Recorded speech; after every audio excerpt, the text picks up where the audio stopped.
Hello friends, next question we are starting, that is question number 13, classwork section, 13 number question. Question पढ़ते. Question is very simple. Question is that PQR partners carrying on business in the partnership firm sharing profit and losses in the ratio 5:4:3. Profit sharing ratio is given 5:4:3 and respectively, and the trial balance of the firm on 31st March 2014 was as follow. Trial balance आपको दिया जिसमें plants and machine है, stock है, debtors है, creditors है और capital account balance है. PQR का कैपिटल अकाउंट बैलेंस है. इसके बाद है ड्राइंग्स तीनों पार्टनर का ड्राइंग आपको दिया है. डेप्रीशिएशन आपको दिया है, depreciation on plants and machinery. अब प्लांट्स एंड मशीनरी की वैल्यू ऊपर आपको यहाँ पे दी है 85,000 और उसका डेप्रीशिएशन का जो अमाउंट है वो डेप्री की अमाउंट आपको यहाँ दी है 25,000. सो 85,000 की असर है और डेप्रीशिएशन अगर आपको अलग से दिया है तो इसका मीनिंग ये होता है कि ये जो प्लांट्स एंड मशीनरी है, अगर डेप्रीशिएशन बैलेंस शीट में हमने कैश फ्लो स्टेटमेंट में पढ़ा था कि बैलेंस शीट के अंदर अगर प्रोविजन फॉर डेप्रीशिएशन अकाउंट अगर अलग से आपको दिया हो तो इसका मीनिंग ये होता है कि जो असेट है वो कॉस्ट प्राइस पे है और उसका जो डेप्रीशिएशन है वो आपको अलग से यहाँ पे दिया है. तो इसका मीनिंग ये होता है कि 85,000 की कॉस्ट है और 25,000 का डेप्री है, तो इसकी meaning book value 85,000 minus 25,000, book value हुई 60,000. इसके बाद trading profit for the year is 123,300 and cash and bank balance is 88,300. Okay, यहाँ पे ट्रेडिंग प्रॉफिट आपको अलग से दिया है. यहाँ पे एक चीज़ आप मार्क कीजिए, प्रॉफिट एंड लॉस का ट्रेडिंग अकाउंट का मीनिंग P&L अकाउंट का जो net profit, trading profit meaning not trading account profit, trading का प्रॉफिट मीनिंग ट्रेडिंग अकाउंट का प्रॉफिट नहीं, मीनिंग बिजनेस प्रॉफिट. P&L का प्रॉफिट आपको अलग से बैलेंस शीट में दिया है. ठीक है, बैलेंस शीट के अंदर वो प्रॉफिट को आपको अलग से मेंशन करके दिया है. और इवन बैलेंस शीट के अंदर आप यहाँ पे देखो कैपिटल अकाउंट भी दिए है, बैलेंस शीट के अंदर आपको कैपिटल अकाउंट भी दिया है और बैलेंस शीट के अंदर प्रॉफिट भी आपको अलग से दिया है. इसका मीनिंग ये हुआ कि जो प्रॉफिट आपको दिया है, करंट ईयर का जो प्रॉफिट आपको दिया है, ये प्रॉफिट अभी तक कैपिटल अकाउंट में ट्रांसफ़र हुआ नहीं है. ये जो प्रॉफिट की अमाउंट है इसको कैपिटल अकाउंट में ट्रांसफ़र किया नहीं है. ठीक है, यानी ये प्रॉफिट अभी तक कैपिटल अकाउंट में, करंट ईयर का जो प्रॉफिट अभी तक वो कैपिटल अकाउंट में ट्रांसफ़र नहीं हुआ है. सो यहाँ पे अलग से दिया है, ये चीज़ भी आपको समझनी पड़ेगी कि प्रॉफिट अलग से दिया, इसका मीनिंग ये प्रॉफिट कैपिटल अकाउंट में ट्रांसफ़र नहीं हुआ है. और cash and bank balance given. Interest on capital amounted to 5% per annum. Interest on capital कितना पे करना है? 5% on the amount standing to the credit of partners capital account. Partner के कैपिटल अकाउंट के क्रेडिट बैलेंस पे 5% interest on capital pay करना है. At the beginning of the year was not provided before preparation of the above trial balance. ये जो trial balance बना दिया, ये जो ऊपर आपको क्वेश्चन में ट्रायल बैलेंस दिया है, ये ट्रायल बैलेंस बना दिया, बट अभी करंट ईयर का जो प्रॉफिट है, ये प्रॉफिट है करंट ईयर का, ये करंट ईयर के प्रॉफिट में से ये इंटरेस्ट ऑन कैपिटल जो है 5% वो अभी प्रोवाइड करना बाकी रह गया. वापस एक बार पढ़ ले. Interest on capital 5% on amount standing to credit of partners capital account at the beginning of year was not provided before preparation of the above trial balance. यानी ओपनिंग कैपिटल के ऊपर 5% इंटरेस्ट ऑन कैपिटल पे करना था, अभी तक वो payment हुआ नहीं है. ठीक है, वो बाकी है. इसके बाद on 31st March 2014 they form a private limited company. अब इन लोगों ने क्या किया, पार्टनरशिप फॉर्म को क्लोज करके प्राइवेट लिमिटेड कंपनी क्रिएट की with the authorise capital of 2 lakh. इसकी ऑथोराइज कैपिटल जो कंपनी होगी उसकी ऑथोराइज कैपिटल कितनी होगी? 2 लाख. ऑफ कितने की? तो 10 rupees each to be divided in different classes to take over the business of partnership. 2 lakh रुपये की टोटल ऑथोराइज कैपिटल होगी. That will be divided in different classes. यहाँ पे लिखा है that will be divided in different classes. इसका meaning क्या होगा कि 2 लाख की जो शेयर कैपिटल है वो share capital equity share capital ही होगी, ऐसा ज़रूरी नहीं. डिफरेंट क्लासेस का मीनिंग क्या होता है यहाँ पे मीनिंग होता है कि हम ये 2 लाख में से इक्विटी शेयर भी इशू कर सकते हैं और ये 2 लाख में से प्रेफरेंस शेयर भी इशू कर सकते हैं. मीनिंग आपको अलग अलग क्लासेस के शेयर कैपिटल भी आपको इशू करना हो तो कर सकते हैं. डिफरेंट क्लासेस मीनिंग इक्विटी भी यूज़ हो सकता है और प्रेफरेंस शेयर भी इशू कर सकते हैं. You are inform further that plants and machinery to be transferred at 66,000. Plants and machinery की वैल्यू हमने यहाँ पे चेक की थी, तो प्लांट्स एंड मशीनरी की वैल्यू यहाँ पे आ रही थी 60,000 और इसको टेक ओवर किया था कितने पे? 66,000 पे. तो 6,000 रुपये का प्रॉफिट हुआ यहाँ पे. इसके बाद पॉइंट नंबर 2 फर्स्ट हो गया. Second point, shares of the company to be issue to partners at par. जो भी शेयर्स इशू करेंगे that will be issued at par, face value पे इशू करेंगे. इन सच नंबर, कितने इशू करेंगे? In such number as such classes as such classes and such number and such classes. Such number इतने shares देंगे और उस classes के देंगे, मीनिंग उस कैटेगरी देंगे. As will give partners by reason of the share holding alone similar rights as regard to interest on capital. Similar rights, ये important sentence है. Similar rights as regard to what? Interest on capital. Meaning क्या बोल रहे हैं कि जो partner है, आप समझो पार्टनरशिप फर्म कन्वर्ट हो रही है किसमें? कंपनी में. पार्टनरशिप फर्म कंपनी में कन्वर्ट होगी तो कंपनी शेयर कैपिटल इशू करेगी पार्टनरशिप फर्म को और पार्टनरशिप फर्म जो शेयर कैपिटल मिलेगा वो पार्टनर्स को इशू करेंगे.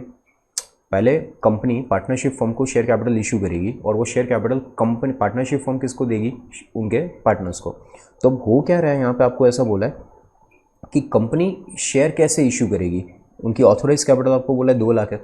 अब 2 लाख में कितने इक्विटी शेयर इशू करेंगे, डिफरेंट क्लासेस के इशू करेंगे, ऐसा भी बोला था। तो डिफरेंट क्लासेस के इशू करेंगे, इसका मीनिंग क्या होता है कि कुछ इक्विटी शेयर भी इशू करेंगे, कुछ प्रेफरेंस शेयर भी इशू करेंगे, बट कितने इक्विटी शेयर इशू करेंगे, कितने प्रेफरेंस शेयर इशू करेंगे, ये क्वेश्चन में आपको मेंशन करके नहीं दिया है। इक्विटी शेयर कितने इशू करेंगे और प्रेफरेंस शेयर कितने इशू करेंगे, ये क्वेश्चन में मेंशन नहीं किया है। तो यहाँ पे आप समझो क्या करना पड़ेगा, इक्विटी शेयर प्रेफरेंस शेयर्स की वैल्यू मेंशन नहीं की है, बट इनडायरेक्टली मेंशन कर दिया है। डायरेक्टली मेंशन नहीं किया, बट इनडायरेक्टली मेंशन कर दिया। क्या मेंशन किया समझो, तो यहाँ पे बोला है कि शेयर्स ऐसे अलॉट करो, शेयर्स ऐसे अलॉट करो कि शेयर होल्डिंग की वजह से, शेयर्स ऐसे अलॉट करो कि शेयर होल्डिंग की वजह से उनको इंटरेस्ट ऑन कैपिटल सिमिलर मिले, इंटरेस्ट ऑन कैपिटल सिमिलर मिले। मीनिंग शेयर्स ऐसे इशू करो कि शेयर कैपिटल की वजह से, अलग से नहीं, शेयर कैपिटल की वजह से इंटरेस्ट ऑन कैपिटल सेम होना चाहिए जो पहले होता था। अब पहले इंटरेस्ट ऑन कैपिटल कितना होता था, यहाँ पे ऊपर लिखा था 5% होता था। तो इंटरेस्ट ऑन कैपिटल पहले पार्टनर्स को 5% मिलता था, तो शेयर होल्डर बनने के बाद भी उनको इंटरेस्ट ऑन कैपिटल 5% मिलना चाहिए। जितना इंटरेस्ट उनको अमाउंट में, 5% रेट तो बराबर, बट अमाउंट में जितना पहले मिलता था उतना ही अभी मिलना चाहिए। ठीक है, आगे बोला है एंड शेयरिंग ऑफ प्रॉफिट। आगे इंपॉर्टेंट ये है, sharing of profit and losses as they had in partnership. और दूसरा आपको ये बोला है कि sharing of profit and losses as they had in partnership. ठीक है, तो अब क्या होगा, सिचुएशन समझने का ट्राई करें। ये सेंटेंस का, ये पॉइंट नंबर 2 का मीनिंग क्या आता है, ये समझने का ट्राई करते हैं। मैं यहाँ पे थोड़ा एक्सप्लेन करता हूँ आपको। यहाँ पे चलो समझने का ट्राई करते हैं क्या हो रहा है, पहले बाद में क्वेश्चन स्टार्ट करेंगे। कंपनी की ऑथोराइज कैपिटल 2 लाख है। ठीक है, क्वेश्चन में आपको ये बोला था कि पार्टनर का जो इंटरेस्ट ऑन कैपिटल है वो सेम होना चाहिए। अब इंटरेस्ट ऑन कैपिटल सेम होना चाहिए, तो आप समझो इक्विटी शेयर के ऊपर डिविडेंड का कोई रेट फिक्स नहीं होता। इक्विटी शेयर के ऊपर डिविडेंड का कोई रेट फिक्स होता नहीं है। तो डिविडेंड का अगर रेट फिक्स ही नहीं होता है तो फिर इंटरेस्ट फिक्स कैसे हो सकता है। अगर मैं सपोज पार्टनर को इक्विटी शेयर इशू करूँ, अगर मैं सपोज पार्टनर को इक्विटी शेयर इशू करूँ, तो उनका जो इंटरेस्ट सेम रखने की बात करें वो तो होगा नहीं। तो कंपलसरी मुझे क्या करना पड़ेगा, अगर मुझे उनका इंटरेस्ट का जो अमाउंट है अगर वो मुझे सेम रखना है तो मुझे कंपलसरी उनको प्रेफरेंस शेयर इशू करने पड़ेंगे। और प्रेफरेंस शेयर के ऊपर डिविडेंड का रेट फिक्स होता है, तो प्रेफरेंस शेयर इशू करूँ तो ही वो कैलकुलेशन में कर सकता हूँ, तो ही मैं इंटरेस्ट ऑन कैपिटल को फिक्स कर सकता हूँ। मीनिंग क्या करेंगे समझो, पार्टनर्स की कैपिटल देखो कितनी थी, फिक्स कैपिटल। आपको बोला था कि 5% इंटरेस्ट जो होगा वो 5% इंटरेस्ट ओपनिंग कैपिटल पे होगा, ये वगैरह आपको बोला था क्वेश्चन में। तो पार्टनर की opening capital P Q and R की ओपनिंग कैपिटल है 63, 42 एंड 21,000। अब इसका कैलकुलेशन अगर मैं करूँ, 63,000 इसका ओपनिंग है, ओपनिंग कैपिटल 63,000, उसका 5% करूँ तो आंसर कम्स टू 3150। एक का इंटरेस्ट आ रहा है 3150, सेकेंड का 2100, थर्ड का 21,000 इंटू 5% 1050, ये इनका इंटरेस्ट हो रहा है। ठीक है, अब आपको ये बोला है कि ये जो इंटरेस्ट की अमाउंट है, ये इंटरेस्ट की अमाउंट सेम रहनी चाहिए। अब इंटरेस्ट की अमाउंट सेम रहनी चाहिए तो आपको क्या करना पड़ेगा, तो आपको इंटरेस्ट की अमाउंट सेम रखने के लिए आपको सिमिलर नंबर ऑफ, ये जो जितनी कैपिटल है, जितनी इनकी कैपिटल है उतनी ही अमाउंट के प्रेफरेंस इश्यू कर देने पड़ेंगे, तो ही ये इंटरेस्ट का पोर्शन सेम रहेगा। ये इंटरेस्ट का पोर्शन सेम रखने के लिए क्या करना पड़ेगा, तो इंटरेस्ट का जो पोर्शन है ये सेम रखने के लिए जितना इंटरेस्ट हमने कैपिटल के ऊपर इंटरेस्ट काउंट किया, कैपिटल के ऊपर इंटरेस्ट काउंट किया, तो अगर ये इंटरेस्ट सेम रखना हो तो कैपिटल सेम रखनी पड़ेगी। समझ आ रहा है?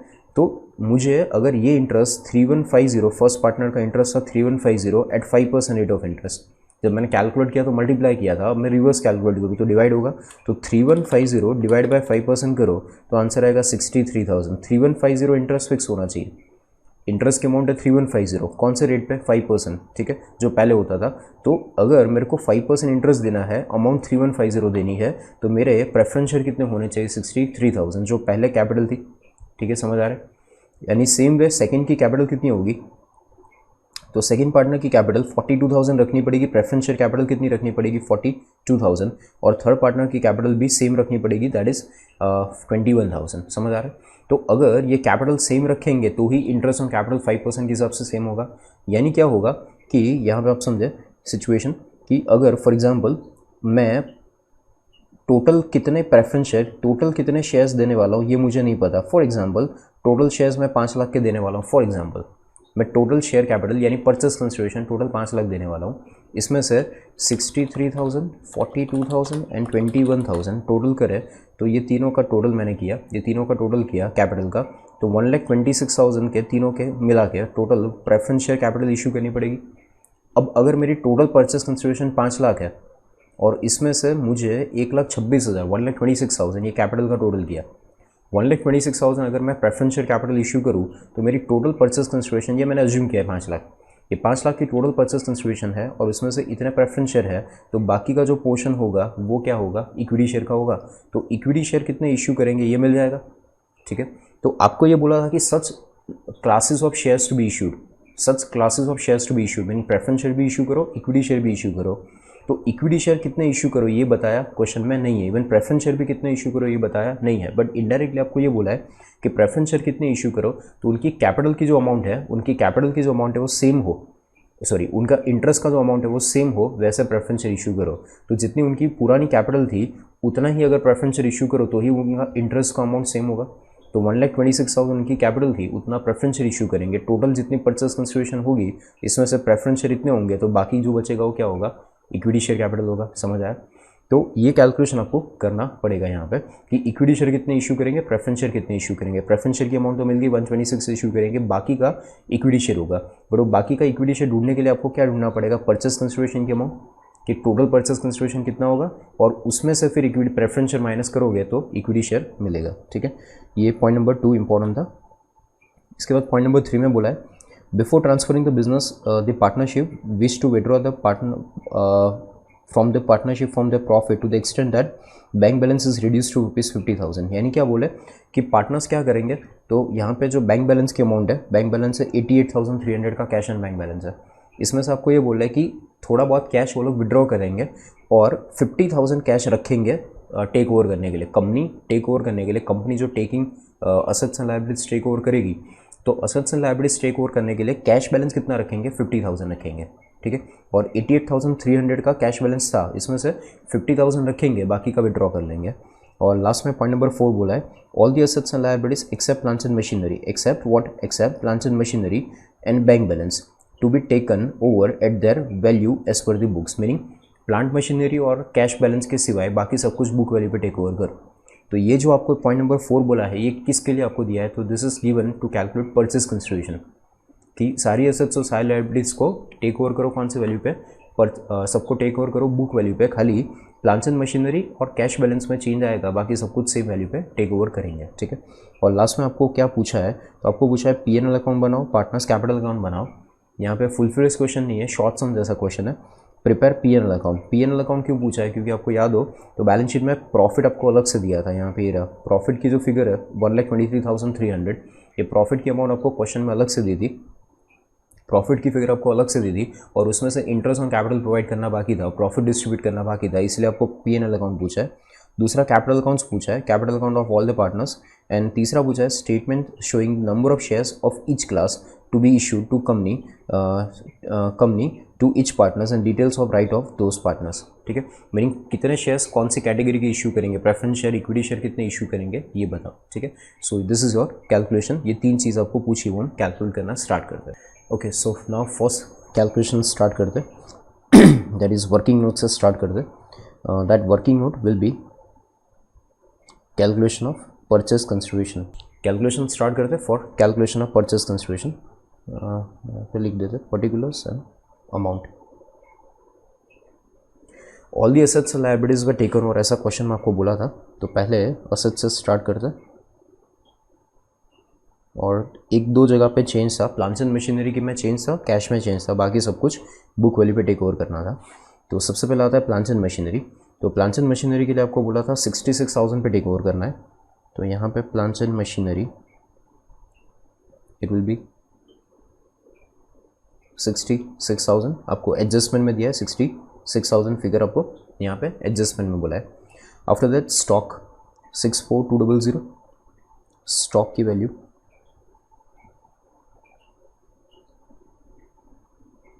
64,200। देन स्टॉक हो गया। Debtors 66,500,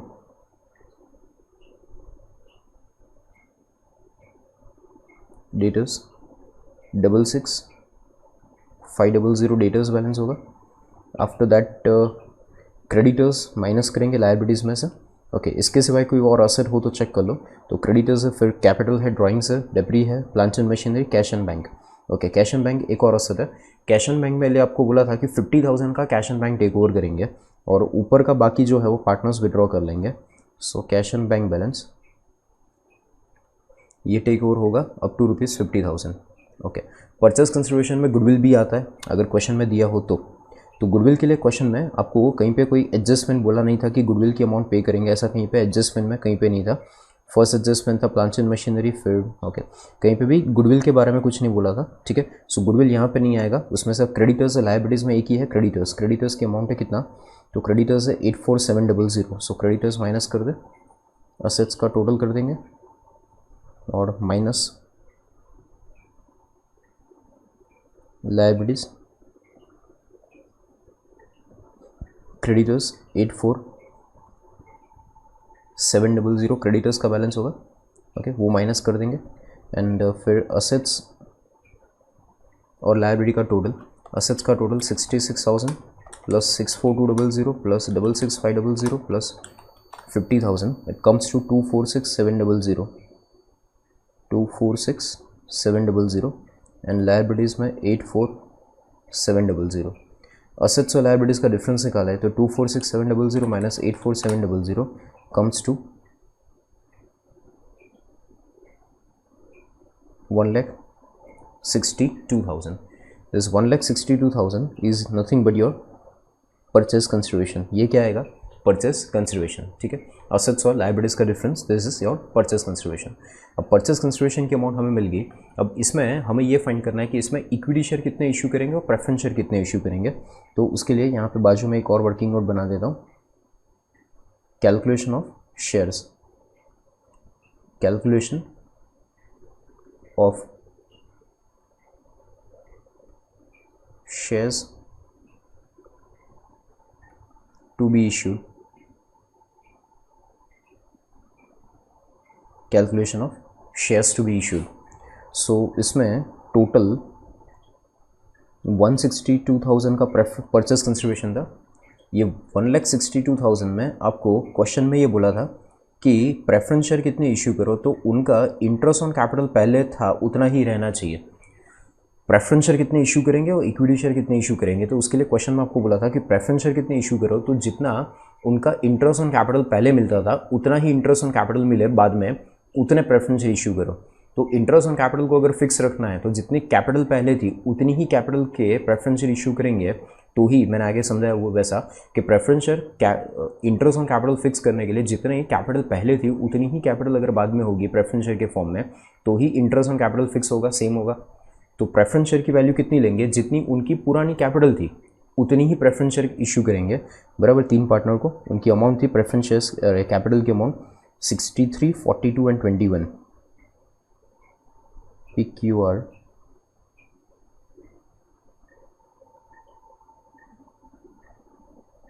63,000, 42,000 and 21,000। टोटल करें तो 63, 42 and 21,000, total comes to 1,26,000। Total था 162,000 माइनस 126,000 कम्स टू 36,000। 36,000 जो आंसर आया, ये प्रेफरेंस शेयर, ये इक्विटी शेयर इशू करेंगे। अब ये इक्विटी शेयर ABC में कैसे इशू करेंगे, सॉरी PQR में कैसे इशू करेंगे, तो उसके लिए बाइफर्केशन आपको दिया था क्वेश्चन में कि ये इक्विटी शेयर जो है उसमें PQR को कितना मिलेगा। तो उसके लिए क्वेश्चन में एक लाइन बोला था, वो हम देख लेते हैं वापस एक बार। यहाँ पे पॉइंट नंबर 2 में लिखा था, बराबर पढ़ना। पॉइंट नंबर 2 में लिखा था shares in the company to be issue to partners at par in such number and such classes. Such number and such classes meaning quantity और टाइप वो होगा as will give partner by reason their of share holding alone, कि share holding की वजह से the similar rights as regard to interest on capital and के बाद पहले क्या बोला है, their right as regard to interest on capital will remain same, meaning interest on capital same रहना चाहिए, इसका मीनिंग प्रेफरेंस शेयर इशू करने पड़ेंगे। फिर बोला है and sharing of profit and losses as they had in partnership, sharing of profit and losses as they had in partnership, meaning profit sharing company में भी सेम ही होना चाहिए जो पार्टनरशिप फॉर्म में था। प्रॉफिट शेयरिंग कंपनी में से profit sharing PQR का सेम होना चाहिए जितना कंपनी में था। इसका मीनिंग ये हुआ, से अब समझो पार्टनरशिप फॉर्म में प्रॉफिट जो होगा वो नॉर्मली हम क्या करते हैं, पार्टनरशिप का जो प्रॉफिट होता है वो प्रॉफिट शेयरिंग रेशियो में डिवाइड करते हैं, बट कंपनी में तो प्रॉफिट शेयरिंग रेशियो होता नहीं है। पार्टनरशिप फॉर्म में प्रॉफिट शेयरिंग रेशियो में प्रॉफिट डिवाइड होता है, बट कंपनी में प्रॉफिट शेयरिंग रेशियो नहीं होता। पार्टनर कंपनी के अंदर क्या होता है कि जो प्रॉफिट होता है वो प्रॉफिट शेयर होल्डर्स में डिस्ट्रीब्यूट होता है। अब शेयर होल्डर्स को डिविडेंड के फॉर्म में प्रॉफिट मिलता है, बट जिस शेयर होल्डर्स के शेयर ज़्यादा होंगे उसको ज़्यादा डिविडेंड मिलेगा, और जिसके शेयर कम होंगे उसको डिविडेंड कम मिलेगा। तो अगर आपको ये बोला है कि प्रॉफिट शेयरिंग रेशियो जो उनका पहले था, उनको जितना पहले प्रॉफिट मिलता था, जो प्रपोर्शन में मिलता था, not amount same but proportion is same. आपको ये बोला है कि पहले जो उनको प्रॉफिट जो प्रपोर्शन में मिलता था वही प्रपोर्शन में कंपनी में से प्रॉफिट मिलना चाहिए। अब पहले पार्टनरशिप फॉर्म में जो प्रपोर्शन में प्रॉफिट मिलता था, अगर वही प्रपोर्शन में प्रॉफिट पार्टनरशिप कंपनी में से मिलना चाहिए, तो कंपनी में जो शेयर इश्यू करेंगे, कंपनी में से शेयर होल्डर को जो शेयर इश्यू करेंगे वो हम कौन से प्रपोर्शन में इश्यू करेंगे, तो यहाँ पे हम कैपिटल प्रपोर्शन में इश्यू नहीं कर सकते, बराबर। लास्ट टू लास्ट क्वेश्चन आपको याद हो तो हमने कैपिटल प्रपोर्शन में डिस्ट्रीब्यूट किया था, बिकॉज अगर कुछ क्वेश्चन में नहीं बोला है तो फिर कैपिटल प्रपोर्शन में इश्यू करना पड़ेंगे शेयर्स। बट यहाँ पे आपको बोला है कि पार्टनरशिप फॉर्म में जो रेशियो में प्रॉफिट शेयरिंग होता था वही कंपनी में प्रॉफिट शेयरिंग होना चाहिए। अब कंपनी में प्रॉफिट शेयरिंग सेम रखने के लिए क्या करना पड़ेगा, तो शेयर्स का अलॉटमेंट प्रॉफिट शेयरिंग रेशियो में करना पड़ेगा। शेयर्स अगर प्रॉफिट शेयरिंग रेशियो में अलॉट करोगे तो इनडायरेक्टली प्रॉफिट भी प्रॉफिट शेयरिंग रेशियो में अलॉट हो ही जाएगा। समझ आ रहा है? अगर मैं शेयर्स को प्रॉफिट शेयरिंग रेशियो में अलॉट करूँ तो profit indirectly profit sharing ratio में अलॉट हो जाएगा। तो आपको यहाँ पे क्वेश्चन में बोला है कि प्रॉफिट शेयरिंग रेशियो पहले जो था वही होना चाहिए, बट कंपनी में प्रॉफिट शेयरिंग रेशियो तो होता नहीं, शेयर कैपिटल होती है। तो शेयर कैपिटल को वो प्रॉफिट शेयरिंग रेशियो में डिस्ट्रीब्यूट कर दो, सो दैट शेयर कैपिटल की वजह से जो डिविडेंड मिले वो उनके प्रॉफिट शेयरिंग रेशियो में हो जाए। मीनिंग 36,000 को क्या करेंगे, 36,000 के टोटल शेयर्स जो आपको इशू करने हैं वो 36,000 को कौन से रेशियो में इशू कर दो, 543। यहाँ पे हम कैपिटल रेशियो नहीं लेंगे बिकॉज क्वेश्चन में स्पेसिफिक मेंशन किया है कि प्रॉफिट शेयरिंग रेशियो सेम होना चाहिए, जो पहले मिलता था उतना ही प्रॉफिट मिलना चाहिए। प्रॉफिट सेम रखना हो तो प्रॉफिट शेयरिंग रेशियो में इक्विटी शेयर डिस्ट्रीब्यूट करने पड़ेंगे। तो रेशियो था आपका 5:4:3। तो 36,000 को 5 and 4 9 and 3 12 divide by 12 into 5। तो पी को 15,000 शेयर इशू करेंगे, पी को 15,000 शेयर इशू करेंगे, क्यू को 12,000 शेयर इशू करेंगे और आर को 9,000 शेयर इशू करेंगे। अगर आप इतने शेयर इशू करोगे तो पार्टनर का डिविडेंड प्रॉफिट शेयरिंग रेशियो में अपने आप डिस्ट्रीब्यूट हो जाएगा। सो यहाँ पे हम इक्विटी शेयर इशू करेंगे, इतने इक्विटी शेयर इशू करेंगे पार्टनर को, और इतने हम प्रेफरेंस शेयर इशू करेंगे और इतने इक्विटी शेयर इशू करेंगे। ठीक है, सो ये अपना मेन कैलकुलेशन का जो पार्ट था वर्किंग नोट का ये कंप्लीट हो गया। इसके बाद अब क्वेश्चन में जो अकाउंट्स एंड वगैरह पूछा था वो हम चेक कर लेते हैं क्या क्या पूछा था। इसके बाद स्टार्टिंग क्वेश्चन में आपको ये पूछा था, first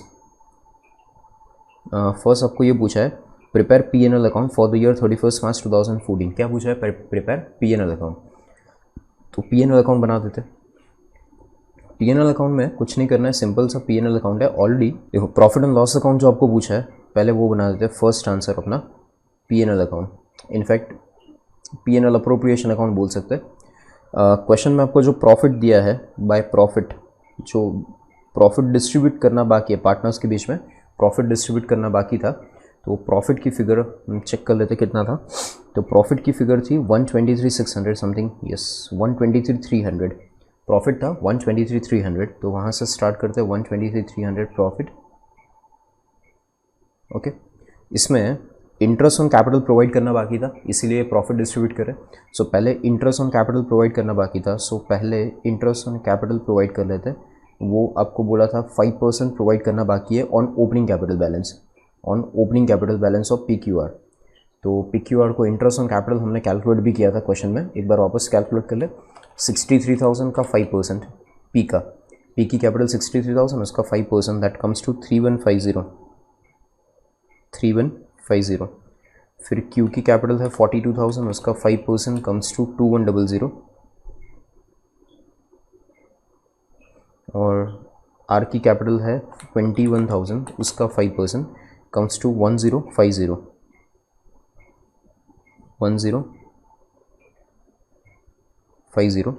total 3150 plus 2100 plus 1050 comes to 6300। Okay, अब ये प्रॉफिट में इंटरेस्ट जो बाकी था वो हमने प्रोवाइड कर दिया। अब जो रिमेनिंग प्रॉफिट होगा ये पार्टनर्स में डिस्ट्रीब्यूट कर देंगे। 123,300 minus 6300, 1,17,000।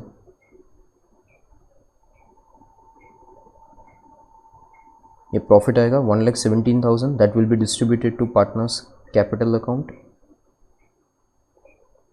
That is PQR. Profit sharing ratio was 543. 1,17,000 divided by 12 into 5, 48750, 39,000 and 29250. ये प्रॉफिट डिस्ट्रीब्यूशन हो जाएगा, ठीक है, पार्टनर्स के बीच में ये प्रॉफिट डिस्ट्रीब्यूट होगा. This is your first answer, P&L account. बराबर, एकदम सिंपल सा था. इसके बाद नेक्स्ट कैलकुलेशन है. नेक्स्ट क्वेश्चन आपको ये पूछा है prepare capital accounts of partner. Second क्या पूछा है, prepare capital accounts. So capital accounts जो पूछे तो उसके लिए कैपिटल अकाउंट ड्रॉ कर लेते हैं. ओके, स्टार्ट करते हैं partners capital account. So heading partners capital account, particulars 3 partners, PQR, particulars PQR. Okay, सबसे पहले opening capital by balance draw down, partners opening capital. तो ओपनिंग कैपिटल क्वेश्चन में 63, 42, 21,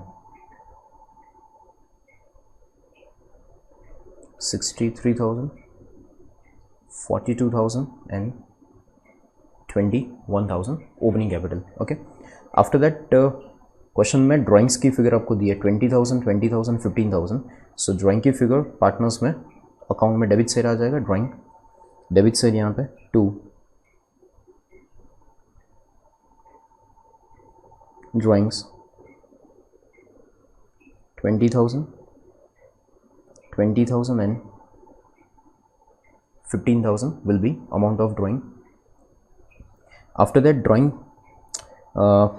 profit distribution बाकी था जो हमने वर्किंग नोट में फाइंड किया था. यहाँ पे P&L अकाउंट बना के भी फाइंड किया था. इवन इंटरेस्ट ऑन कैपिटल भी बाकी था. So interest on capital profit दोनों डिस्ट्रीब्यूट कर देंगे पार्टनर्स कैपिटल अकाउंट में.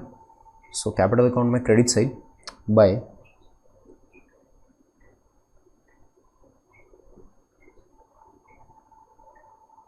इंटरेस्ट ऑन कैपिटल 3150,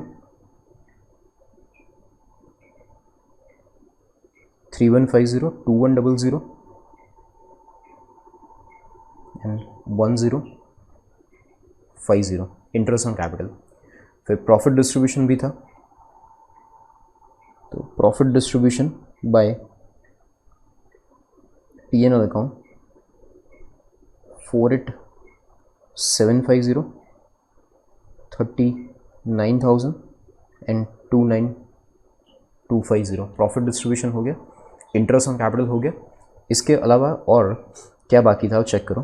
तो इसके सिवाय क्वेश्चन में आपको रिवैल्यूएशन, नॉर्मली जब डिसोल्यूशन होता है तो रिवैल्यूएशन का प्रॉफिट लॉस विद पार्टनर्स में डिस्ट्रीब्यूट करते हैं. इस क्वेश्चन में रिवैल्यूएशन कहीं पे हुआ था क्या? क्वेश्चन में बैलेंस शीट में यहाँ पे एक ये प्लांट एंड मशीनरी एक ही जगह पे रिवैल्यूएशन हुआ था, बाकी कहीं जगह नहीं. प्लांट एंड मशीनरी की वैल्यू थी 85,000 माइनस उसका डेप्री 25,000, तो इसकी वैल्यू थी 60,000 और उसको टेक ओवर किया था 66,000 पे. तो 6,000 रुपये का वहाँ पे प्रॉफिट हुआ था रिवैल्यूएशन का. इसके सिवाय बाकी कोई भी एसेट्स को ज़्यादा वैल्यू पे टेक ओवर नहीं किया था, बाकी सब कुछ बुक वैल्यू पे टेक ओवर हुआ था. तो यहाँ पे 6,000 का जो प्रॉफिट हुआ था ये प्रॉफिट पार्टनर्स में डिस्ट्रीब्यूट कर देंगे. रिवैल्यूएशन अकाउंट आप बनाओ तो उसमें ये एक ही अमाउंट आएगी प्रॉफिट की. सो रिवैल्यूएशन का जो प्रॉफिट है वो 6,000, इसको डिस्ट्रीब्यूट कर देंगे, दैट इज 2500, 2500, 2,000 एंड 1500. ठीक है, प्रॉफिट डिस्ट्रीब्यूशन हो जाएगा. Profit transfer to partners capital account, ये हो गया.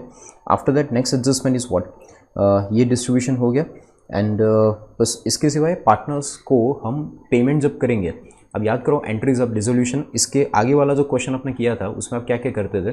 तो सबसे पहले रियलाइजेशन अकाउंट क्लोज करके उसका प्रॉफिट लॉस पार्टनर्स में ट्रांसफर करते थे, वो हो गया यहाँ पे. इसके सिवाय इस क्वेश्चन में एक्स्ट्रा इंटरेस्ट ऑन कैपिटल और प्रॉफिट डिस्ट्रीब्यूट करना बाकी था, वो हो गया. ड्राइंग्स की एंट्री इस क्वेश्चन में एडिशनली बाकी थी, वो हो गई. इसके सिवा हम क्या करते हैं, तो परचेस कंसिडरेशन की एंट्री पास करते हैं जो रियलाइजेशन में जाती है. परचेस कंसिडरेशन की एंट्री हम पास करते हैं जो रियलाइजेशन अकाउंट में जाती है.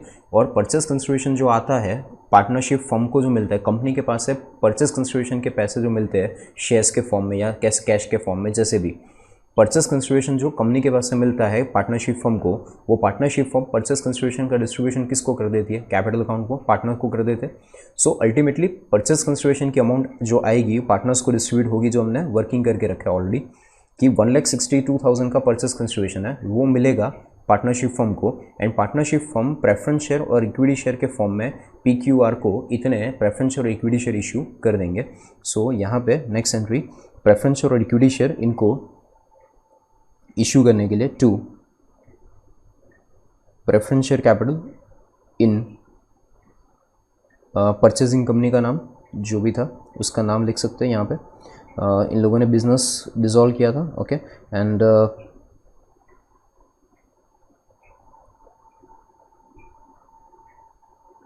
यहाँ पे ऐसा लिखा है the formed a private limited company, okay. Private limited company खाली नाम लिखा है, प्राइवेट लिमिटेड कंपनी लिखा है, कंपनी का नाम नहीं लिखा है, तो हम यहाँ पे लिख लेते हैं purchase preference shares in purchasing company account, purchasing preference shares in purchasing company account. और वो कितने थे, तो वो थे 6342, ये जो हमने वर्किंग किया था 63, 42 एंड 21,000। तो यहाँ पे अमाउंट आ जाएगी 63,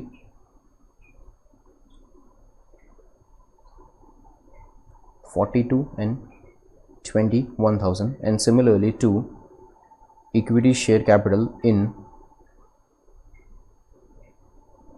to equity share in purchasing company. अब इक्विटी शेयर कितने इशू हुए थे, तो 15,000 यहाँ पे वर्किंग किया था, 15,000, 12,000 एंड 9,000, 15,000, 12,000 एंड 9,000। तो यहाँ पे amount 15,000,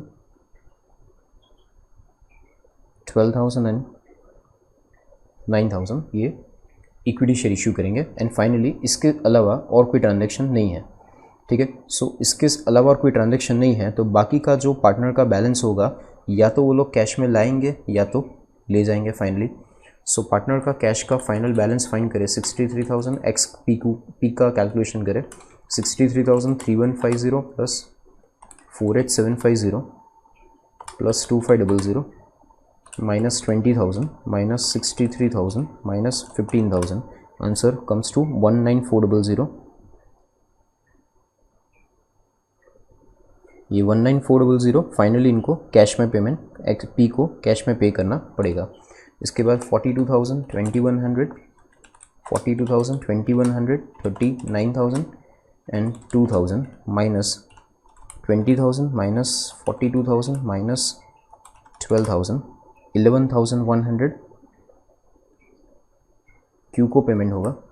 and 21,000 plus 1050 plus 29,250 plus 1500 minus 15,000 minus 21,000 minus 9,000 comes to 7,800, ठीक है। तो ऐसा पेमेंट फाइनली PQR का 19,400, 11,100 एंड 7,800 का पेमेंट इनको करना पड़ेगा। और ये सेकंड कैलकुलेशन अपना यहाँ पे कंप्लीट हुआ। पार्टनर्स कैपिटल अकाउंट, आपको 3 क्वेश्चन पूछे थे। इसमें पहला क्वेश्चन था कि P&L अकाउंट बनाओ, तो P&L अकाउंट बना दिया था। सेकंड था पार्टनर्स कैपिटल अकाउंट बनाओ, तो पार्टनर्स कैपिटल अकाउंट रेडी हो गया।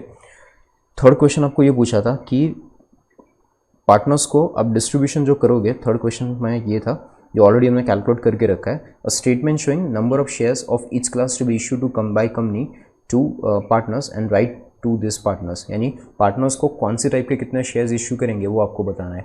तो इसका वर्किंग ऑलरेडी हमने करके यहाँ पे रखा है, यहाँ पे वर्किंग नोट में करके रखा है। एक और बार इसको जस्ट खाली प्रेजेंट कर लेते हैं कि क्या किसको इशू करेंगे। So distribution of purchase consideration, ये आपको स्टेटमेंट के फॉर्म में पूछा है जो ऑलरेडी हमने कैलकुलेट करके रखा है PQR। उसमें प्रेफरेंस शेयर कैपिटल है और दूसरा है सेकेंड है इक्विटी शेयर कैपिटल। तो प्रेफरेंस शेयर कैपिटल में चेक करें तो P का 63,000, P का प्रेफरेंस शेयर कैपिटल 63 और इक्विटी शेयर 15,000, 63,000 एंड 15,000। तो यहाँ पे 63,000 एंड यहाँ पे 15,000। Q में चेक करें तो Q में 42,000 एंड 12,000 प्रेफरेंस शेयर, 42,000 और इक्विटी शेयर 12,000। और R आर में 21,000 and 9,000, 21,000 and 9,000, 21,000 and 9,000. Okay, and finally total 63,000 plus 15,000 comes to 78,000. P को टोटल पेमेंट होगा 78,000, 42,000 प्लस 12,000 54,000 Q को पेमेंट होगा, और 21,000 plus 9,000 comes to 30,000 rupees,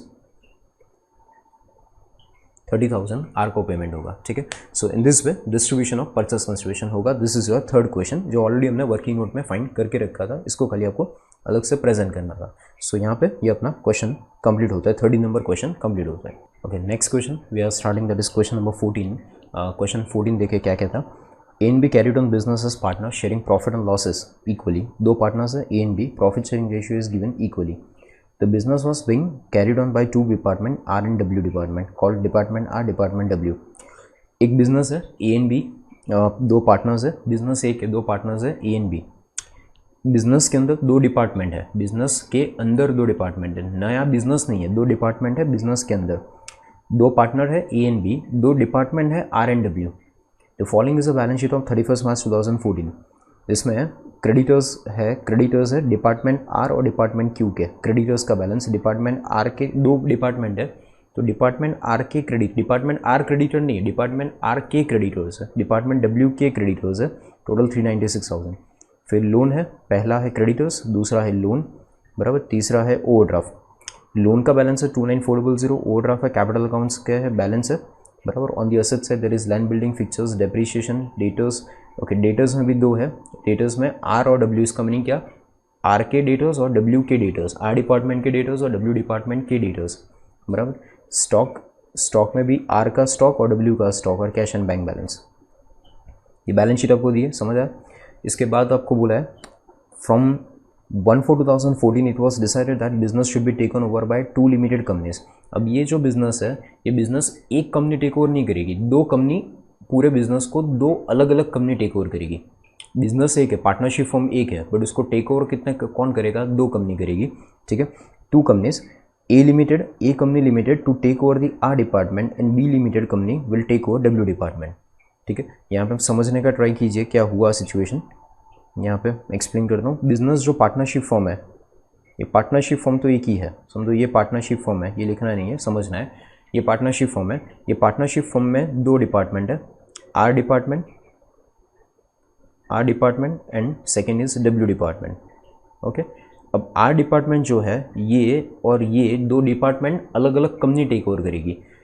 are department take over होगा A limited के फॉर्म में, और W department will be taken over by B limited company. ठीक है, दो अलग अलग कंपनी, एक आर डिपार्टमेंट को टेक ओवर करेगी, एक डब्ल्यू डिपार्टमेंट को. बट पार्टनरशिप फॉर्म भले दो कंपनी अलग अलग टेक ओवर कर रही है, बट पार्टनरशिप फॉर्म तो एक ही है. ठीक है, और दो डिपार्टमेंट को अलग अलग कंपनी यहाँ पे टेक ओवर करेगी. आगे देखते हैं. आगे बोला है the lenders agree to accept 7% preference shares of the companies as under. The lenders agree, lenders का मीनिंग यहाँ पे कौन, बैलेंस शीट में देखो लेंडर्स को दिख रहा है क्या, तो बैलेंस शीट के अंदर क्रेडिटर्स है, लोन्स है, ओवरड्राफ्ट है और कैपिटल अकाउंट. इसमें हम लेंडर किसको बोलेंगे, तो लोन का जो बैलेंस है दिस इज कॉल्ड लेंडर. उनको क्या बोला है कि उनको कंपनी ने, हमने नहीं, पार्टनरशिप फॉर्म ने नहीं, बट किसने, कंपनी ने 7% के प्रेफरेंस शेयर इशू कर दिए of the companies as under. Of the companies meaning company ने इशू किया, प्रेफरेंस शेयर इशू किए. और प्रेफरेंस शेयर ए कंपनी ने कितने इशू किया और बी कंपनी ने कितने इशू किया. ये ए लिमिटेड और बी लिमिटेड नई कंपनी है, इन लोगों ने प्रेफरेंस शेयर इशू किया. टोटल करो 15,840 प्लस 10,560, टोटल करूँ तो हो रहा है 26,400. ये दोनों का टोटल हो रहा है 26,400. और लोन का बैलेंस आप चेक करो तो लोन का बैलेंस भी कितना है, 26,400. मीनिंग लोन का जो पेमेंट है, यहाँ पे थोड़ा समझने का ट्राई कीजिए. आप साथ साथ क्वेश्चन में ये इन्फॉर्मेशन थोड़ा लिखते जाइएगा. मैं जो बाइफर्केशन लिखूँ वो क्वेश्चन के अंदर आप लिखिए, सो दैट आपको ध्यान रहे कि कहाँ पे क्या हो रहा है. तो यहाँ पे मैं पहला बाइफर्केशन लिखता हूँ लोन का. तो लोन में ए लिमिटेड कंपनी, ये ए और बी पार्टनर नहीं है, A limited and B limited company के नाम लिख रहा हूँ. लोन में ए लिमिटेड कितना टेक ओवर करेगा, बी लिमिटेड कितना टेक ओवर करेगा. तो ए लिमिटेड ने 15,840 पे किया, तो ए लिमिटेड इसका मीनिंग ये ए लिमिटेड 15,840 टेक ओवर कर रहा है.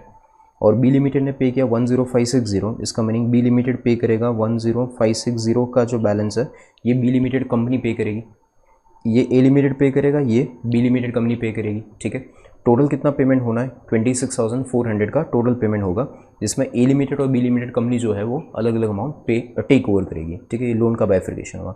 आगे question, A limited took over the land building, A limited took over the land building, land building जो पूरा है वो कौन टेक ओवर कर रहा है, ए लिमिटेड।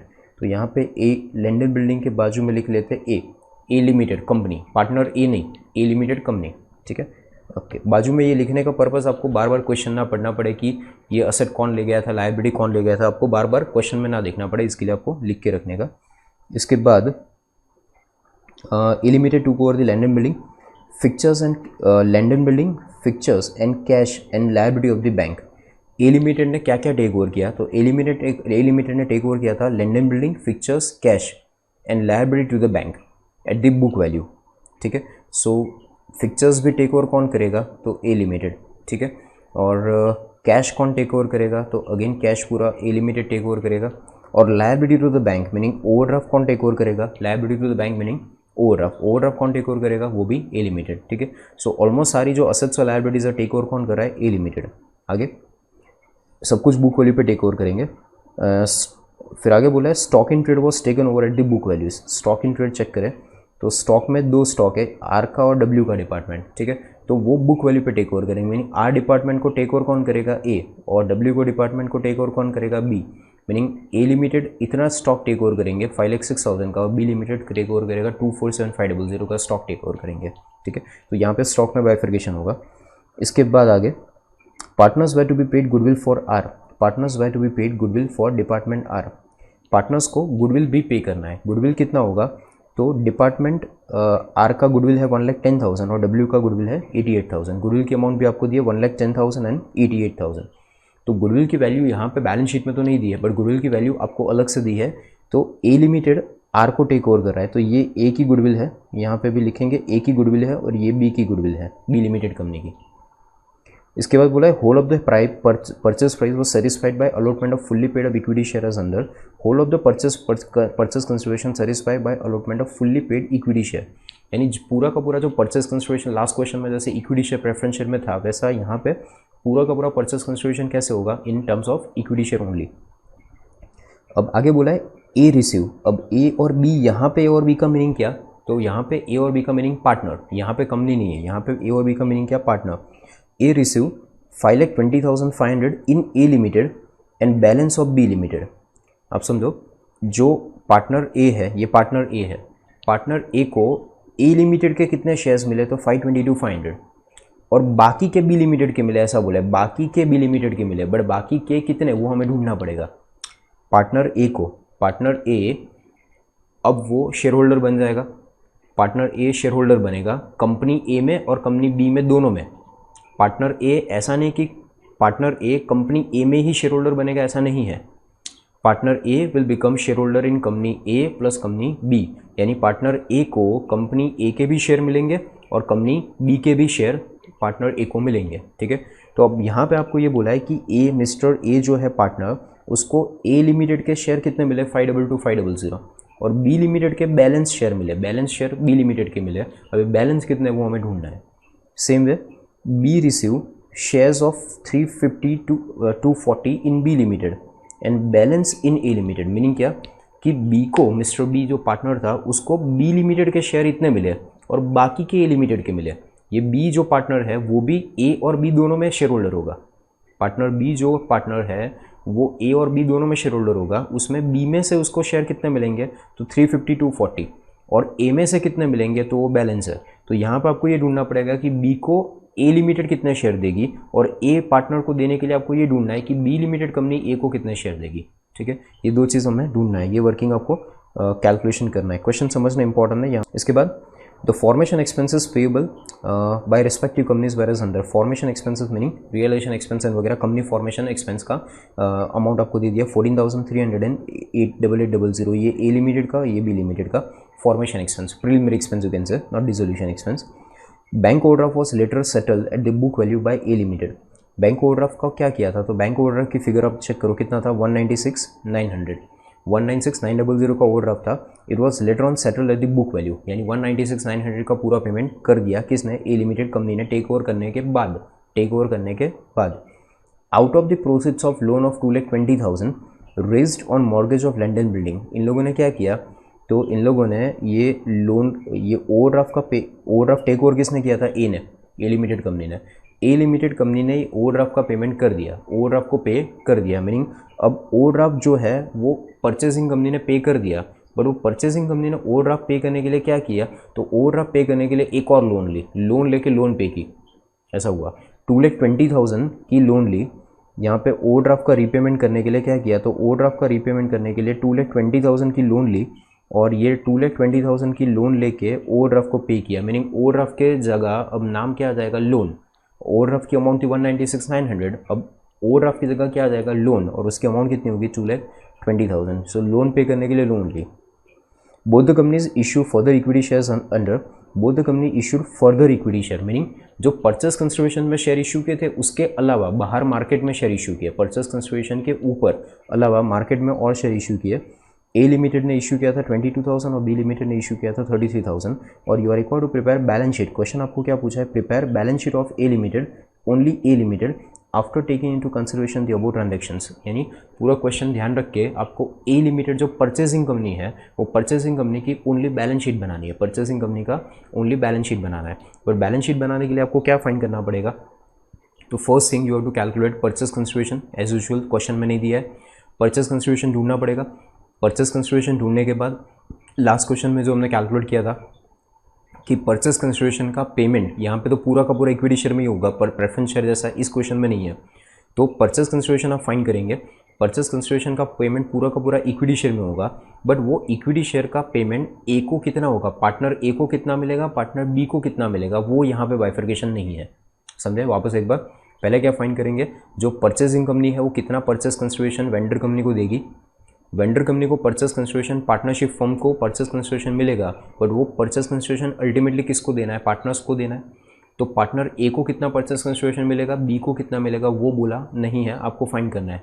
यहाँ पे आपको आधा आधा बाइफर्केशन आपको दे दिया है कि मिस्टर ए को ए लिमिटेड में से इतना मिलेगा, बाकी का बी का मिलेगा, मिस्टर बी को बी लिमिटेड में से इतना मिलेगा और ए लिमिटेड में से बाकी का मिलेगा, ये आपको बोला है। तो बाकी का कितना वो हमें फाइंड करना पड़ेगा, ठीक है। सो पहला काम कैलकुलेशन वर्किंग नोट से स्टार्ट करेंगे। वर्किंग नोट कौन से बनाएंगे, तो फर्स्ट वर्किंग नोट बनाएंगे for calculation of purchase consideration.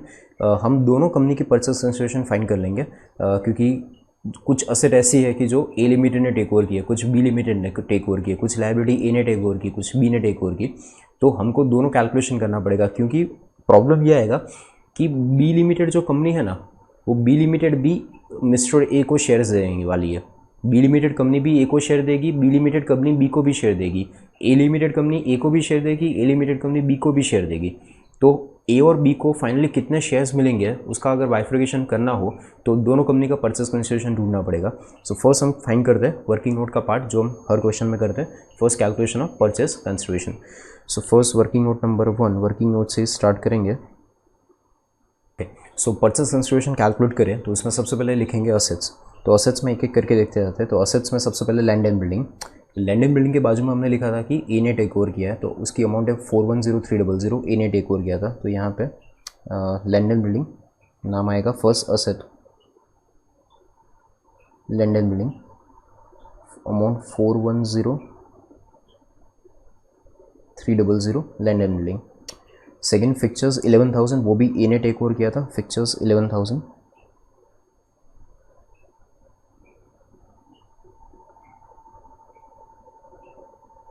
ये भी ए ने टेक ओवर किया था।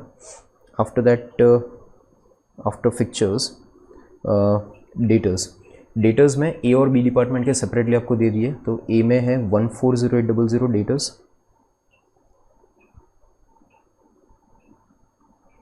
Debtors 140800 and 237600।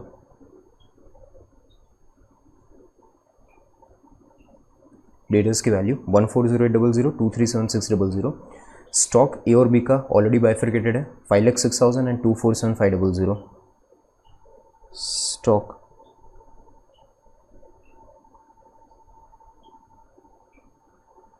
5,06,000 and second part 247,500.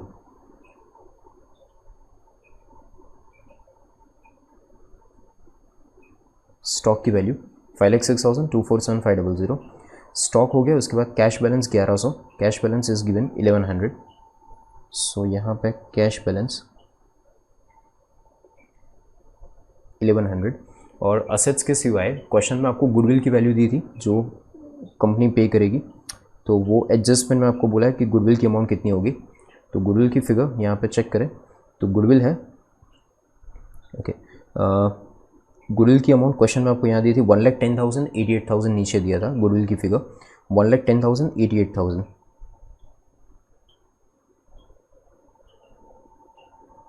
Okay, so ये all the assets are over. फिर एसेट्स का टोटल कर देंगे बाद में। इसके बाद लायबिलिटीज़ लिख लेते पहले, फिर टोटल कर दें।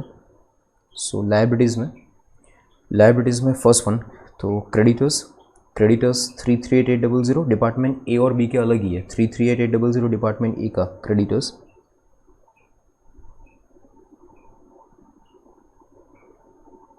क्रेडिटर्स 338,800 और 57,200 डिपार्टमेंट बी का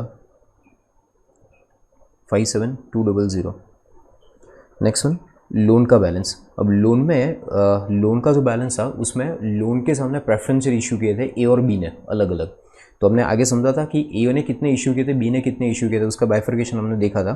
तो ए ने 15,840 और बी ने 10,560, यहाँ पे वो बाइफर्केशन आपको दिया था कि इतने प्रेफरेंशियल इशू किए थे। इसका मीनिंग इतना ए टेक ओवर कर रहा है, इतना बी टेक ओवर कर रहा है। तो अलग अलग आपको लिखना पड़ेगा। 15,840 ए टेक ओवर करेगा लोन में,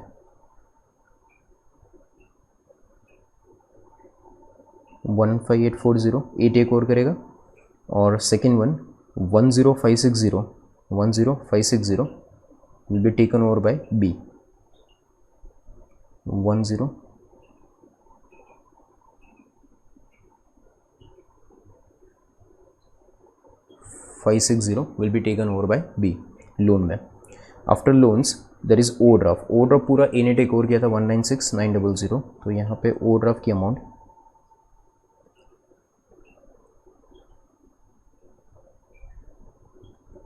ओवरड्राफ्ट 196,900 ए ने टेक ओवर किया था। After overdraft there is no other liability, okay. And finally अब टोटल करें तो असेट्स और लायबिलिटीज़ का टोटल करके नेट असेट फाइंड कर देंगे, meaning purchase consideration.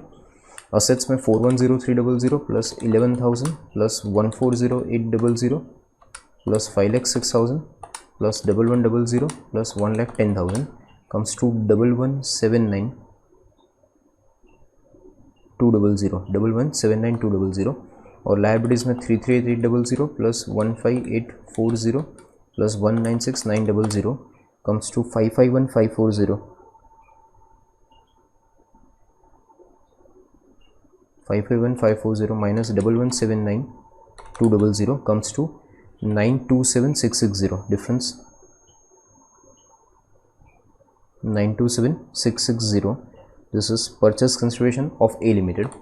And same way B limited का भी फाइंड कर लेते हैं, क्वेश्चन में ज़रूरत नहीं पड़ेगी, but 237,600 plus 247,500 plus 88,000 answer 573,100 and liabilities 572,000 plus 10,560 total 67,760 minus 573,100 505,340। Okay, ये परचेस कंसिडरेशन आया ए और बी लिमिटेड का। इसके बाद नेक्स्ट स्टेप आगे कैलकुलेट करते हैं। इसके बाद आगे क्वेश्चन में आपको ओनली बैलेंस शीट पूछा है कि बैलेंस शीट, इसमें भी बैलेंस शीट दोनों कंपनी की नहीं, जो परचेसिंग कंपनी है उसमें खाली ए लिमिटेड की बैलेंस शीट क्या होगी वो आपको क्वेश्चन पूछा है कि ए लिमिटेड की बैलेंस शीट बनाओ।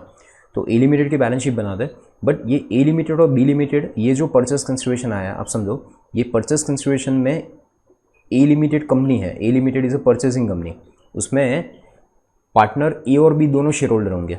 इवन बी लिमिटेड जो कंपनी है परचेजिंग कंपनी, इसमें पार्टनर ए और बी दोनों शेयर होल्डर होंगे। तो ये जो परचेस कंसिडरेशन आया, ये परचेस कंसिडरेशन में ए को भी शेयर मिलेगा, पार्टनर ए को भी शेयर मिलेगा, पार्टनर बी को भी शेयर मिलेगा।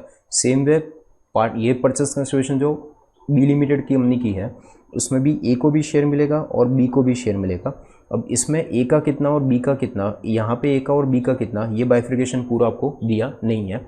तो वो हम अमाउंट फाइंड कर लेते हैं कि टोटल जो परचेस कंसिडरेशन ए लिमिटेड और बी लिमिटेड देगी उसमें ए और बी जो ओल्ड पार्टनर है पार्टनरशिप फर्म के, उनको कितना मिलेगा। तो उसका डिस्ट्रीब्यूशन का वर्किंग हम वर्किंग नोट नंबर 2 में कर लेते हैं। उसके बाद फिर बैलेंस शीट जो पूछा है उस पर जाते हैं। Second number working note, that is distribution of purchase consideration, distribution of purchase consideration of A limited company और बी लिमिटेड कंपनी, ठीक है। और ये दोनों किसको देने वाले हैं, तो ए और बी दो शेयर होल्डर है, ए और बी दोनों कंपनी में शेयर होल्डर है, दोनों को परचेस कंसिडरेशन मिलेगा। अब ए लिमिटेड का परचेस कंसिडरेशन देखो कितना है, 627,660। तो यहाँ पे ए लिमिटेड का नाम लिखा, तो उसका टोटल आपके पास फिक्स है 627,660, ये टोटल ए लिमिटेड का होना चाहिए फिक्स है। और बी लिमिटेड का 506,340, इट वॉज 50,5340, 50 बी लिमिटेड का टोटल 505,340। तो ये बी लिमिटेड का टोटल यहाँ पे रख देंगे 505,340, ओके। अब क्वेश्चन में पढ़ते हैं कि क्या और डेटा दिया था। तो क्वेश्चन में आपको ये बोला था यहाँ पे कि A receive shares of this amount in A company and balance of the shares in B company. Meaning क्या कि ए लिमिटेड कंपनी में से ए को, ए शेयर होल्डर है, ए पार्टनर था मीनिंग ओल्ड, ए को ए लिमिटेड कंपनी में से इतने शेयर्स मिलेंगे और बाकी के ए को जो शेयर्स मिलेंगे बैलेंस शेयर्स वो बी लिमिटेड में से मिलेंगे, ऐसा बोला था आपको। तो इसका मीनिंग ये हुआ 522,500 ए लिमिटेड से, यहाँ पे ए लिमिटेड कंपनी का नाम है और यहाँ पे पार्टनर ए का नाम है। तो ए लिमिटेड में से ए को कितना मिलेगा, तो ए लिमिटेड में से ए को मिलेगा 522,500, ये क्वेश्चन में आपको बोला है इतना मिलेगा, ठीक है। और बाकी का बी लिमिटेड से मिलेगा, ऐसा बोला था, बाकी का 522,500 मिला और बाकी का बी लिमिटेड से मिलेगा, ये बाकी का कितना ये पता नहीं है, वो हमें फाइंड करना है, वो हम यहाँ पे फाइंड करेंगे। इसके बाद आगे बोला था क्वेश्चन में कि बी लिमिटेड कंपनी में से बी को कितना मिलेगा, तो बी लिमिटेड कंपनी में से बी को मिलेगा 350,240, बी लिमिटेड कंपनी में से बी को।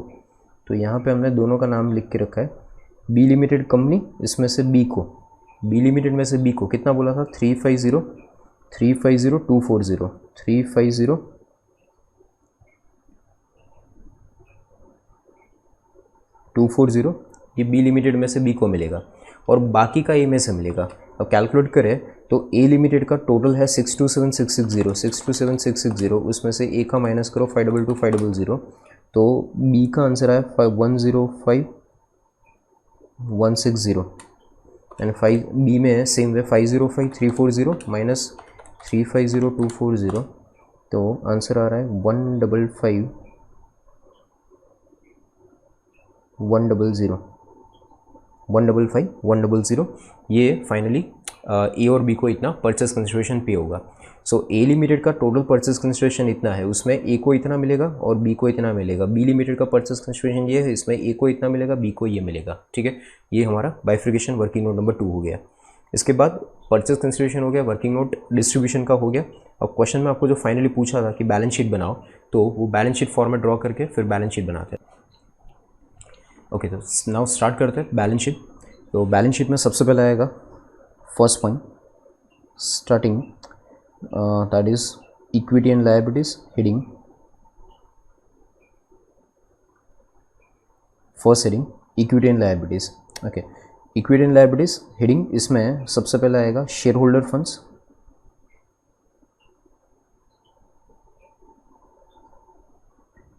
Share holder funds. इसमें सबसे पहले शेयर होल्डर फंड्स में शेयर कैपिटल, ओके। इस क्वेश्चन में शेयर कैपिटल में इक्विटी शेयर है, प्रेफरेंस शेयर है ही नहीं, तो इसके लिए नोट बनाने की ज़रूरत नहीं है, सीधा सीधा यहाँ पे मैं लिख लेता हूँ शेयर कैपिटल के नीचे इक्विटी शेयर कैपिटल। अब equity share capital A limited ने कितना इशू किया था, तो एक वर्किंग अपने पास यहाँ पे है कि ये जो भी परचेस कंसिडरेशन है पूरा का पूरा, ये 627660, ये पूरा का पूरा परचेस कंसिडरेशन जो है ये वो इक्विटी शेयर के फॉर्म में इशू करने वाले हैं। प्लस इसके सिवाय क्वेश्चन में आपको ये बोला था लास्ट में कि कंपनी ने मार्केट में एडिशनली शेयर इशू किए थे 22,000 के, एडिशनली मार्केट में शेयर इशू किए थे कितने के, 22,000 के। तो 22,000 के जो शेयर्स इशू किए थे वो एडिशनली ऐड होगा। तो एक आंसर आएगा 627660, यहाँ पे ब्रैकेट में लिखना हो तो लिख सकते हैं 627660 के परचेस कंसिडरेशन के शेयर इशू करेंगे, प्लस 22,000 के शेयर इशू किए थे मार्केट में, पब्लिक को, जनरल पब्लिक को इशू किया था। तो टोटल करें तो 627660 plus 22,000 comes to 649,660। Okay, equity share लिखने के बाद फिर सेकंड इसके बाद आएगा preference share. Preference share balance sheet में कोई है नहीं, ओल्ड बैलेंस शीट में तो हो नहीं सकते, और क्वेश्चन में कहीं आपको ऐसा बोला नहीं कि प्रेफरेंस शेयर इशू किए थे, बट एक जगह पे यहाँ पे ऐसा था कि जो लोन थी, लोन का जो बैलेंस था 26,400, उसके अगेंस्ट में 15,15,840 के जो प्रेफरेंस शेयर्स रहे, लोन का जो बैलेंस था 26,400, उसके अगेंस्ट में ए लिमिटेड बी लिमिटेड दोनों कंपनी ने प्रेफरेंस शेयर इशू किए थे। ए लिमिटेड ने प्रेफरेंस शेयर इशू किए थे 15,840 के, तो उसको यहाँ पे हम शो कर देंगे 15,840 प्रेफरेंस शेयर कैपिटल, यहाँ पे आएगी 15,840, ये आएगा 15,840 पे यहाँ पे शो करेंगे। ओके, इसके बाद सेकंड आएगा reserves and surplus. Share capital हो गया, फिर रिजर्व्स एंड सरप्लस। तो रिजर्व्स एंड सरप्लस में क्या है, तो रिजर्व्स एंड सरप्लस में कोई रिजर्व तो टेक ओवर होता नहीं है, बट कंपनी ने आपको क्वेश्चन में ये बोला था कि फॉर्मेशन एक्सपेंस पे किया था, यहाँ पे बोला था फॉर्मेशन एक्सपेंस 14,300 का फॉर्मेशन एक्सपेंस पे किया था। अभी फॉर्मेशन एक्सपेंस जो पे किया था तो उसकी एंट्री होगी PNL account debit to cash और बैंक, एंट्री क्या होगी पीएनएल टू कैश और बैंक, अमाउंट है 14,300। अब कोई रिजर्व है नहीं, और अगर आप रिजर्व पीएनएल अकाउंट को डेबिट करोगे तो डेबिट बैलेंस पे नहीं माइनस साइन से शो करेगा। सो यहाँ पे आंसर आएगा 14,300 पीएनएल का बैलेंस, बट नेगेटिव साइन से, और इसके सिवाय कोई रिजर्व हो नहीं सकता, क्योंकि बैलेंस शीट में जो रिजर्व होता है ओल्ड बैलेंस शीट में पार्टनरशिप फॉर्म में, वो तो पार्टनर्स में डिस्ट्रीब्यूट हो जाता है। इसके सिवा और कोई रिजर्व्स एंड सरप्लस में और कुछ नहीं। इसके बाद सीधा पॉइंट नंबर बी पे चले जाते हैं।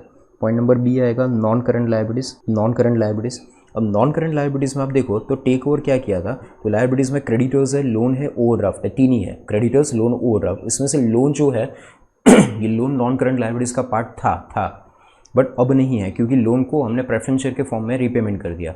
बट ओवरड्राफ्ट जो था ये ओवरड्राफ्ट का भी पेमेंट कर दिया। ओवरड्राफ्ट के पेमेंट के लिए आपको ऐसा बोला था कि ओवरड्राफ्ट का पेमेंट करने के लिए एक और लोन ली थी 2,20,000 की, ओवरड्राफ्ट का पेमेंट करने के लिए लोन ली थी 2,20,000 की। तो अब वो 2,20,000 की जो लोन है, ये ओल्ड लोन जो थी बैलेंस शीट में जो टेक ओवर की थी वो तो रीपेमेंट हो, उसको तो प्रेफरेंस शेयर दे दिए, इसलिए प्रेफरेंस शेयर आ गए। बट इसके अलावा क्वेश्चन में ओवरड्राफ्ट जो था वो ओवरड्राफ्ट का रीपेमेंट करने के लिए लोन लिया था, तो वो जो नया लोन लिया था 2,20,000 का, उसको यहाँ पे दिखाना पड़ेगा। अमाउंट वॉज यस 2,20,000, तो उसको यहाँ पे नॉन करंट लायबिलिटीज़ में शो करना पड़ेगा 2,20,000। ठीक है, इसके अलावा कुछ नहीं है नॉन करंट लायबिलिटीज़ में। ठीक है, नॉन करंट लायबिलिटीज़ वैसे थी नहीं, रिपेमेंट कर दिया था, बट ये नई लोन ली, इसको यहाँ पे शो करेंगे। और उसके बाद आएगा करंट लायबिलिटीज़। अब करंट लायबिलिटीज़ में कौन है, तो करंट लायबिलिटीज़ के अंदर है क्रेडिटर्स, और फाइनली अब लायबिलिटीज़ में क्रेडिटर्स लिखने के बाद और कोई बैलेंस नहीं है, तो लायबिलिटी साइड का टोटल करके आप टैली कर सकते हैं।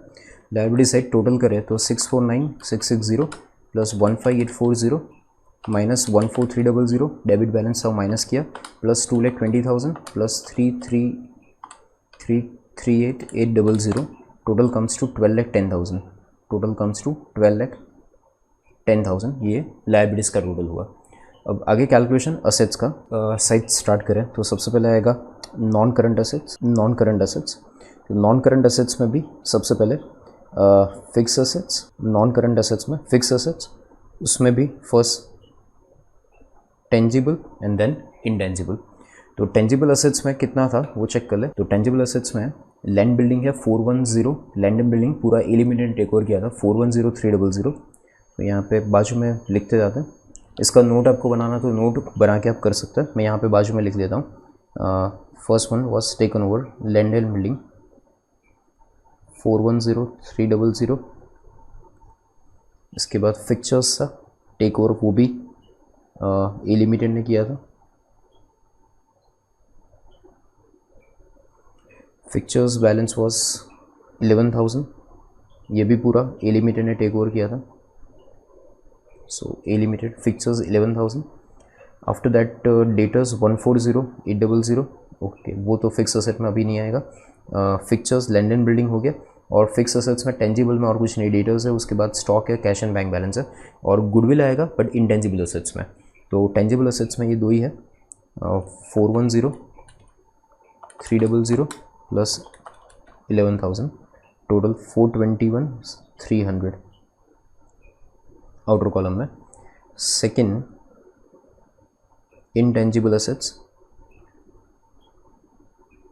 तो इंटेंजिबल असेट्स में एक ही है, that is goodwill.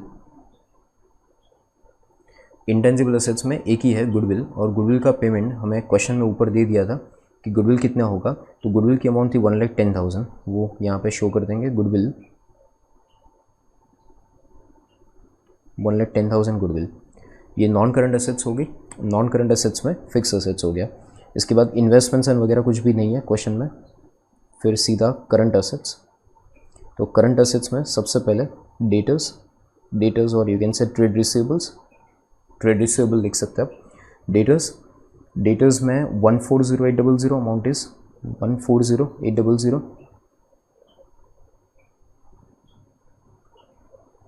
Second, stock. तो स्टॉक की अमाउंट है 5,06,000.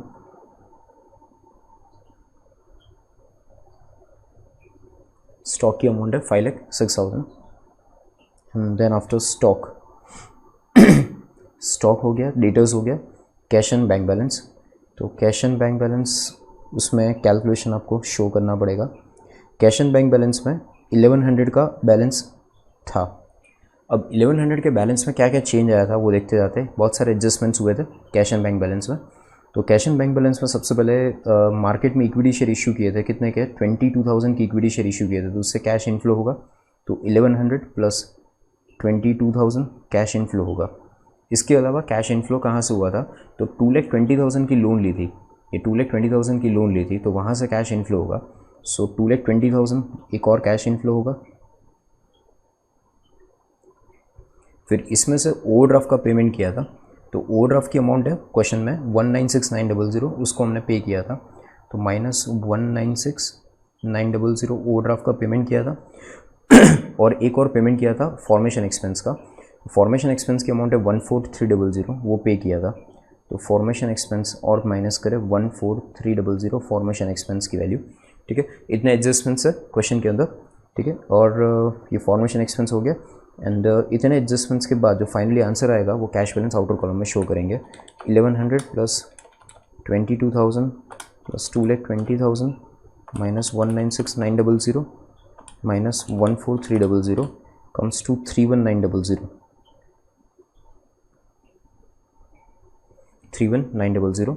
एंड फाइनली आप असेट्स का टोटल करें तो 421,300 plus 1,10,000 plus 140,800 plus 5,06,000 plus 31,900 comes to 12,10,000.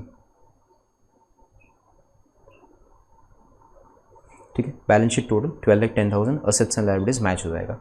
So this simple balance sheet is prepared. And question में ज़्यादा कोई कॉम्प्लिकेशन नहीं था. मेनली आपको जस्ट परचेज कंसिडरेशन फाइंड करने में ध्यान रखना था कि ए लिमिटेड बी लिमिटेड कितना टेक ओवर करेगा, और उसके ऊपर से फिर बैलेंस शीट आपको सिंपल सा पूछा था. यहाँ पे ये क्वेश्चन कंप्लीट हो गया.